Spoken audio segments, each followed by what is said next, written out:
Assalamualaikum warahmatullahi wabarakatuh. Selamat pagi anak-anak kelas 8. Berjumpa lagi dengan Ibu Fitri. Semoga anak-anak semua dalam keadaan sehat walafiat ya. Sebelum pembelajaran hari ini kita mulai, alangkah lebih baiknya anak-anak semua untuk berdoa terlebih dahulu. Berdoa sesuai agama dan kepercayaannya masing-masing. Setelah berdoa, kalian dapat menyimak video pembelajaran berikut ini. Pada pertemuan sebelumnya, kita telah membahas materi subbab A, yaitu arti dan makna Sumpah Pemuda dalam perjuangan kemerdekaan Indonesia. Pada bagian 1, kita telah membahas mengenai peran perjuangan pemuda dalam organisasi kepemudaan. Kemudian bagian 2, kita telah membahas mengenai arti dan makna Sumpah Pemuda dalam perjuangan kemerdekaan Republik Indonesia. Nah, pada pertemuan kali ini kita akan melanjutkan materi pembahasan pada subbab B, yaitu bagaimana semangat kejuangan pemuda dalam perjuangan kemerdekaan Republik Indonesia. Mari bersama-sama buka buku paket PPKN Kurikulum 2013 Revisi 2017 pada halaman 105 sampai halaman 112. Kita mulai saja ya. Materi subbab B dengan pembahasan memaknai semangat kejuangan pemuda dalam perjuangan kemerdekaan Republik Indonesia. Menurut Undang-Undang Nomor 40 Tahun 2009 disebutkan pada pasal 1, pemuda adalah warga negara Indonesia yang memasuki periode penting dan berusia 16-30 tahun. Semangat kejuangan pemuda Indonesia dalam memperjuangkan kemerdekaan Indonesia sudah mulai terlihat dari peristiwa organisasi Budi Utomo pada tahun 1908 yang kemudian dengan dibentuknya Kongres Pemuda. Sehingga pada Kongres Pemuda II dapat menghasilkan Sumpah Pemuda. Dalam memperjuangkan kemerdekaan, pemuda Indonesia mengalami masa-masa yang sangat sulit, seperti penangkapan, pemenjaraan, hukuman mati, pertempuran-pertempuran yang dilakukan pemuda untuk melawan penjajah. Pada masa penjajahan Belanda, organisasi-organisasi pemuda banyak bermunculan seperti Budi Utomo yang mendorong kaum intelektual pada saat itu untuk membentuk gerakan yang senada dan turut ambil bagian dalam sejarah pergerakan nasional, termasuk dengan didirikannya Partai Nasional Indonesia untuk dapat menggalang kesatuan aksi melawan penjajah. Adapun tokoh-tokoh pemuda yang merasakan dinginnya penjara dan kejamnya sipir penjara pada masa penjajahan Belanda pada tahun 1930 diantaranya sebagai berikut. Yang pertama, Insinyur Soekarno sebagai pemimpin PNI atau Partai Nasional Indonesia yang bersikeras melawan penjajahan dan mendapat hukuman selama 4 tahun penjara. Dan tokoh-tokoh lainnya seperti Mas Kun dengan hukuman selama 2 tahun penjara. Kemudian Gatot Mangkupraja dengan hukuman selama 1 tahun 8 bulan dan Surya Dinata dengan hukuman selama 1 tahun 3 bulan penjara. Sejarah juga mencatat beberapa pejuang nasional yang berjuang dan meninggal di usia muda. Para pahlawan tersebut diantaranya sebagai berikut. Yang pertama, Wage Rudolf Supratman, kemudian Khairil Anwar, kemudian selanjutnya Walter Mungin Sidi, dan terakhir I Gusti Ngurah Rai. Mari kita uraikan materinya satu persatu. Yang pertama, Wage Rudolf Supratman. Wage Rudolf Supratman lahir pada tanggal 19 Maret 1903 di Purworejo dan wafat pada tanggal 17 Agustus 1938 ketika berusia 35 tahun. Wage Rudolf Supratman merupakan sosok penting dalam peristiwa Sumpah Pemuda pada tanggal 28 Oktober 1928. Pada saat penutupan Kongres Pemuda II di Gedung Indonesia Klabis, Supratman memperdengarkan lagu ciptaannya berjudul Indonesia melalui gesekan biolanya. Semua peserta kongres yang hadir menyambut dengan luar biasa serta memberikan ucapan selamat. Hingga saat ini, lagu ciptaan Supratman berjudul Indonesia Raya menjadi lagu kebangsaan negara Indonesia. Sebelum Indonesia merdeka, sangat sulit untuk menyanyikan lagu kebangsaan sendiri. Pada saat ini, lagu Indonesia Raya terus dipatri dalam jiwa para pemuda karena setiap pagi dinyanyikannya sebelum belajar.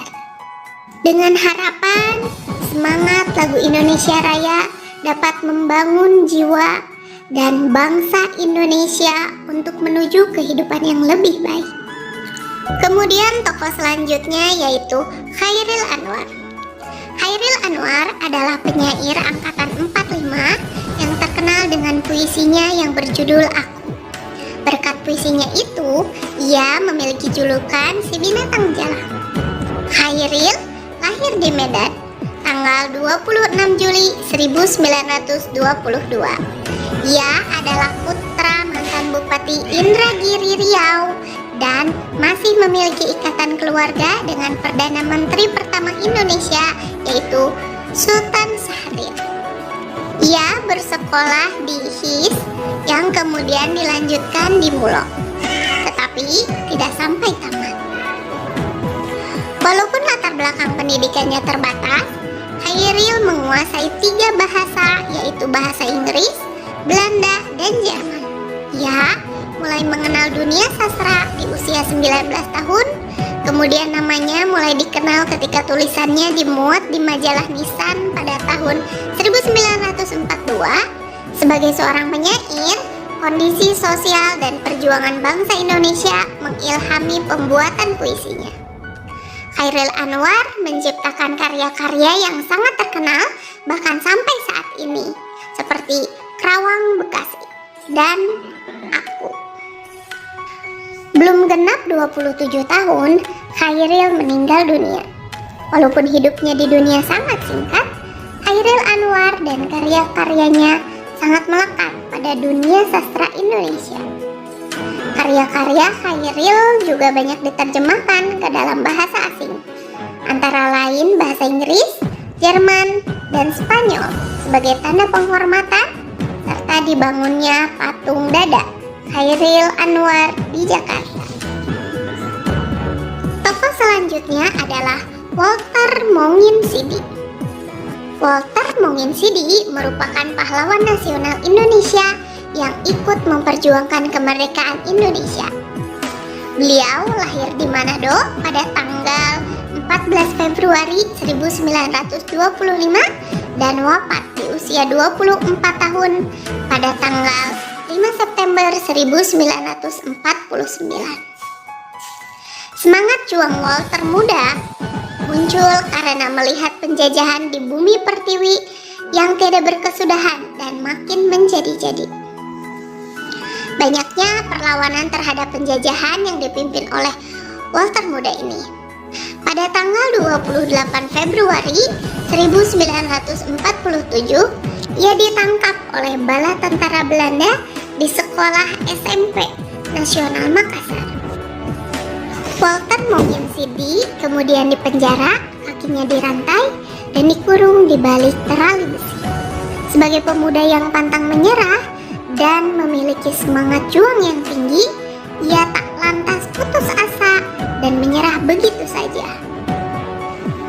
Pada tanggal 17 Oktober 1948, bersama dengan Abdullah Hadid, H.M. Yosef, dan Lewang Daeng Matahari, Walter berhasil melarikan diri dari penjara melalui cerobong asap dapur. Namun sayang, Walter hanya bisa menghirup udara kebebasannya selama 10 hari. Walter kemudian divonis hukuman mati pada tanggal 26 Maret 1949. Robert Walter Monginsidi menulis banyak rangkaian kata penuh makna yang menunjukkan kesetiaannya terhadap Ibu Pertiwi. Seperti pada kata-kata, raga boleh mati, tapi perjuangan jalan terus. Kemudian, jangan takut melihat masa depan yang akan datang. Saya telah turut membersihkan jalan bagi kalian meskipun belum semua tenagaku kukeluarkan. Memang betul bahwa ditembak bagi saya berarti kemenangan batin dan hukuman apapun tidak membelenggu jiwa. Pada hari Senin, tanggal 5 Oktober 1949, Robert Walter Monginsidi menolak menutup matanya ketika dieksekusi. Ia berkata dengan hati dan mata terbuka, "Aku ingin melihat peluru penjajah menembus dadaku." Lalu Walter berteriak, "Merdeka! Merdeka! Merdeka!" Dan peluru menghantam tubuhnya. Sehingga wafatlah ia di usia yang masih begitu muda, yaitu 24 tahun. Walter Monginsidi mengantongi banyak penghargaan dan gelar. Antara lain, ia dianugerahkan pemerintah Indonesia Bintang Gerilya pada tahun 1958 dan Bintang Mahaputra kelas 3 pada tahun 1960, serta ditetapkan sebagai pahlawan nasional pada tahun 1973. Tokoh selanjutnya adalah I Gusti Ngurah Rai yang lahir di Badung 30 Januari 1917. I Gusti Ngurah Rai merupakan anak dari seorang camat petani. I Gusti Ngurah Rai tertarik dengan dunia militer sejak kecil. Ngurah Rai bergabung dengan His Denpasar, lalu melanjutkan dengan Mulo yang ada di Malang. Tak cukup sampai di sana, ia kemudian bergabung dengan Sekolah Kader Militer Prayoda Bali, Gianyar, pada tahun 1940. Ngurah Rai dilantik sebagai Letnan II yang kemudian melanjutkan pendidikan di Koro, Magelang, dan pendidikan artileri Malang. Setelah Indonesia merdeka pada tahun 1945, I Gusti Ngurah Rai diangkat menjadi Komandan Tentara Keamanan Rakyat atau disingkat TKR Sunda Kecil. Sebagai Komandan TKR Sunda Kecil, Ngurah Rai merasa perlu untuk melakukan konsolidasi dengan pimpinan TKR Pusat, di mana saat itu bermarkas di Yogyakarta. Sampai di Yogyakarta, Ngurah Rai dilantik sebagai Komandan Resimen Sunda Kecil berpangkat Letnan Kolonel. Kemudian kembali ke Yogyakarta dengan bantuan persenjataan.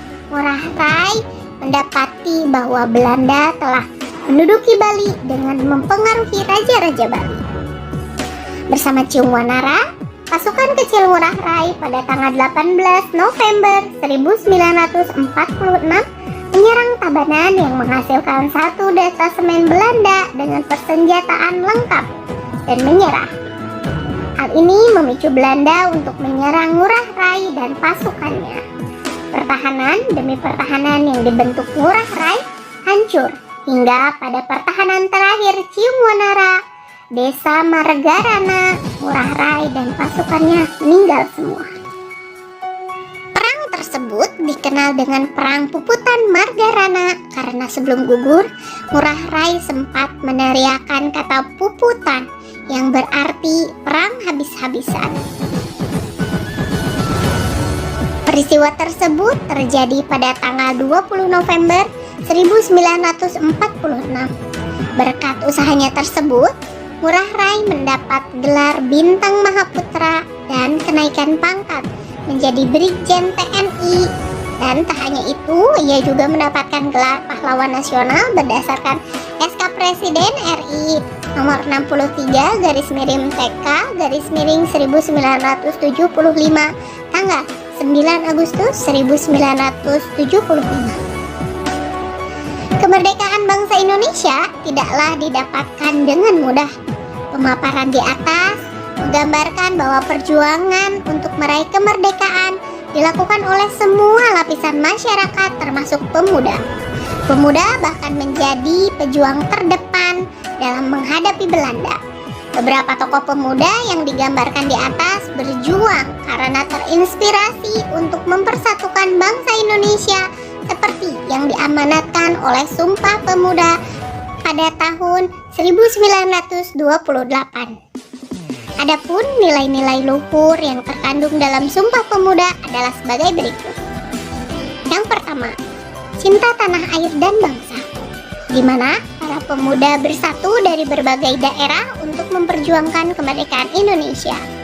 Kemudian selanjutnya nilai persatuan, yang terwujud dengan ikrar satu tanah air, satu bangsa, dan satu bahasa. Nilai luhur selanjutnya yaitu sikap rela berkorban. Rela berkorban artinya kesediaan dengan ikhlas untuk memberikan segala sesuatu yang dimilikinya, sekalipun menimbulkan penderitaan bagi dirinya sendiri. Rela berkorban untuk kepentingan banyak orang, terlebih untuk kepentingan bangsa dan negara, tanpa mengharapkan imbalan, meski telah mengorbankan banyak tenaga dan pikiran demi kemerdekaan Indonesia. Nilai luhur selanjutnya yaitu mengutamakan kepentingan bangsa, di mana para pemuda tidak mementingkan kepentingan diri sendiri, golongan, ataupun daerah. Dan selanjutnya, dapat menerima dan menghargai perbedaan dengan latar belakang suku, agama, ras, dan antar golongan yang berbeda-beda, tidak menyurutkan tekad untuk dapat bersatu. Dan nilai luhur yang terakhir adalah semangat persaudaraan dan kerjasama, di mana para pemuda dan pemudi Indonesia sangat menjunjung semangat persaudaraan dan bekerja sama untuk meraih kemerdekaan. Nah, demikianlah pemaparan materi pembahasan PPKN pada pertemuan kali ini. Insya Allah minggu depan kita akan melanjutkan pada pembahasan materi selanjutnya, yaitu subbab C, mengenai nilai semangat Sumpah Pemuda pada masa sekarang. Untuk tugas pertemuan kali ini, silahkan catatlah ringkasan-ringkasan materi dari video pembelajaran ini ya. Saya ucapkan terima kasih telah menonton video belajar pada kali ini. Tetap semangat belajar dan selalu jaga kesehatan ya. Selamat berjumpa kembali di pertemuan pembahasan materi selanjutnya. Wassalamualaikum warahmatullahi wabarakatuh.